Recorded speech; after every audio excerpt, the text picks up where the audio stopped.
लो, पग पग पर तुम्हें क्लेश, अशांति, दुख और पाप बढ़ेगा। सुख किसे कहते हैं सोच भी नहीं सकते। आप सोचो प्रभु ने आपको क्या दिया है। अब लोगों को क्या भगवान हमको दिया है? तुम्हें सत्संग का महत्व पता है? तुम्हें धाम का महत्व पता है? तुम्हें नाम का महत्व पता है? तुम्हें उपासना का महत्व पता है? नहीं। फिर भी हमें ऐसी अमूल्य चीज दे दी प्रभु ने, और कोई कसौटी नहीं की। कसौटी लायक ली तो कसौटी क्या करे? सब कुछ नष्ट हो जाए, अपनी निष्ठा नहीं, असाधन नहीं होगा तो निंदा बुरी लगेगी नहीं, पक्का। अपमान नहीं बुरा लगेगा, पक्का। सम्मान अच्छा नहीं लगेगा, प्रशंसा अच्छी नहीं लगेगी, पक्का। यदि आप सही मार्ग में चले तो ये लक्षण आएंगे। सम्मानम कल्याति घोर गर्लम नीचापमानम सुधा, ये थर्मामीटर है। प्रभु का नाम जपता है तो प्रभु उसके हाथ में है। जैसे पतंग जिधर चाहे उड़ावे, ऐसे बंदे तो अकेला नहीं, राम तेरे साथ। प्रभु कहते जो ऐसा भक्त है वो मुझे बहुत प्रिय है, और वही वास्तविक संसार की सेवा अपने जैसा भाव करके कर सकता है। ये भोग वासना जो आपके अंदर बनी हुई है, जो विषयों का दासत्व बना हुआ है, तुम्हें प्रभु का दास नहीं होने दे रहा है।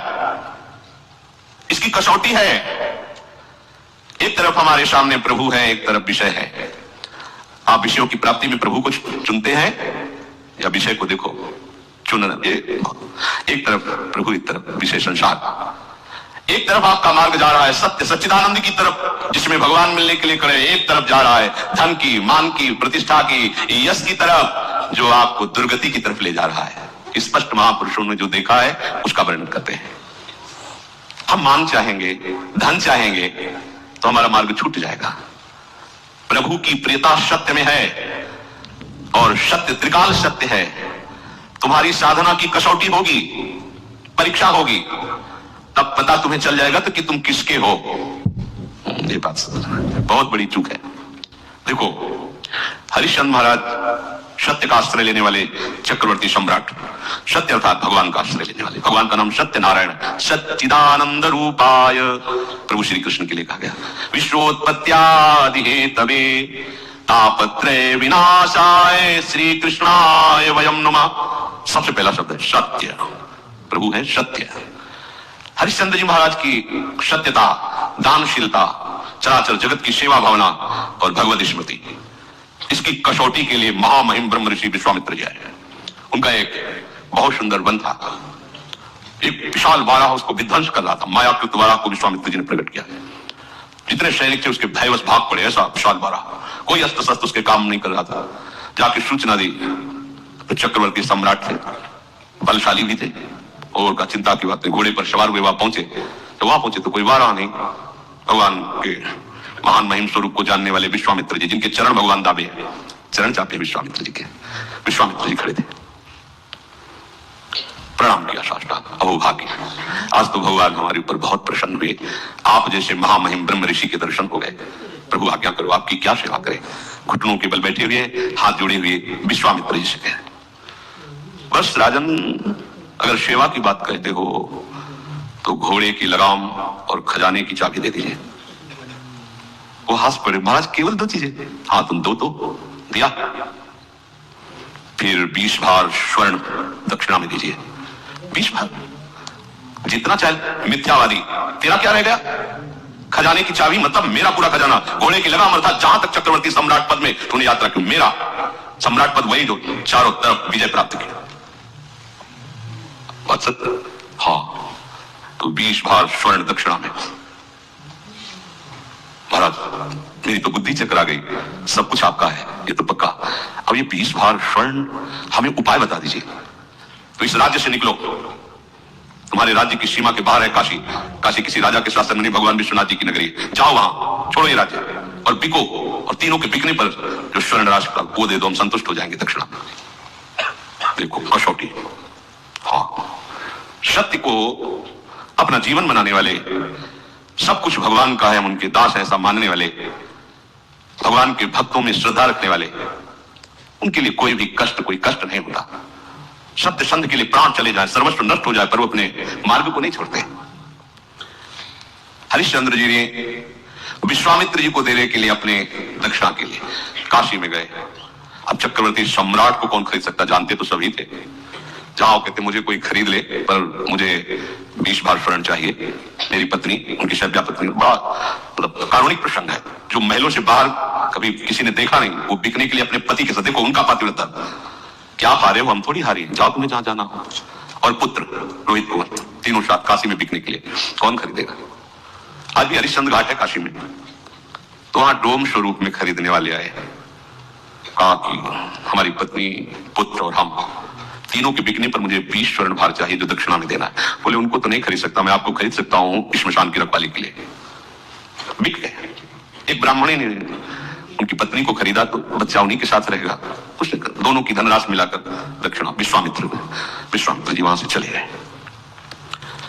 अब वो कैसे कठिन कष्ट को सह रहे हैं। जो चक्रवर्ती सम्राट, उसकी दिनचर्या क्या होगी? एक धर्मात्मा, सत्यवादी, और दिनचर्या क्या? इनकी ड्यूटी, सेवा लगा दी।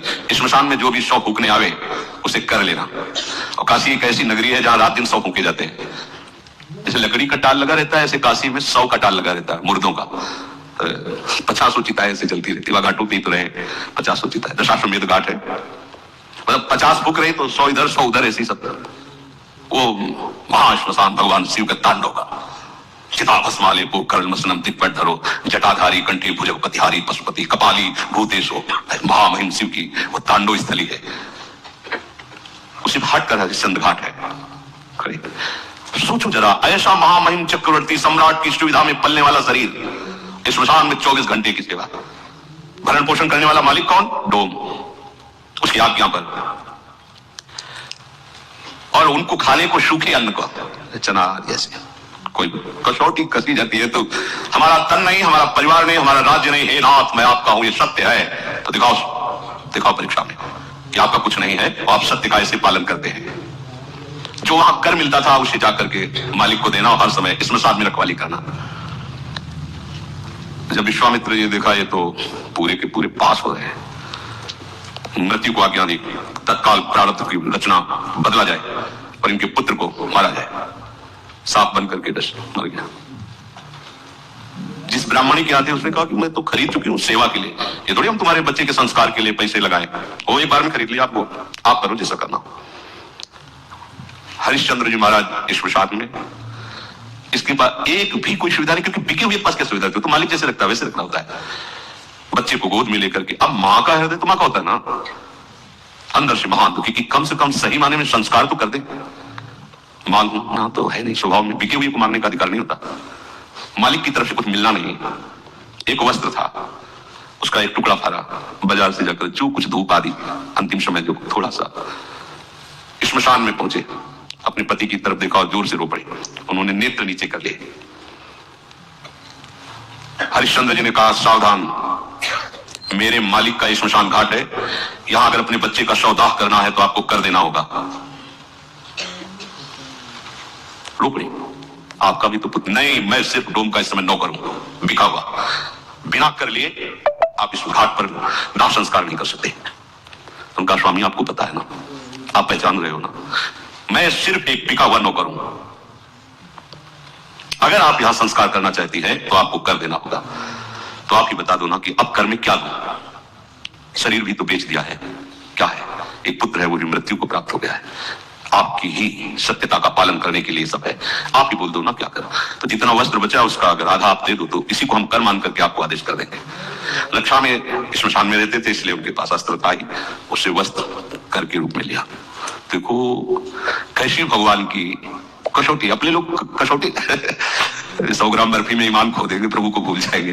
कसौटी लायक कहाँ है यार? तभी कह रहे कि आप सोचो प्रभु ने आपको क्या दिया है। अब लोगों को क्या भगवान हमको दिया है? तुम्हें सत्संग का महत्व पता है? तुम्हें धाम का महत्व पता है? तुम्हें नाम का महत्व पता है? तुम्हें उपासना का महत्व पता है? नहीं, फिर भी हमें ऐसी अमूल्य चीज दे दी प्रभु ने, और कोई कसौटी नहीं की। कसौटी लायक नहीं तो कसौटी क्या करे? कसौटी तो इन महापुरुषों की होती है।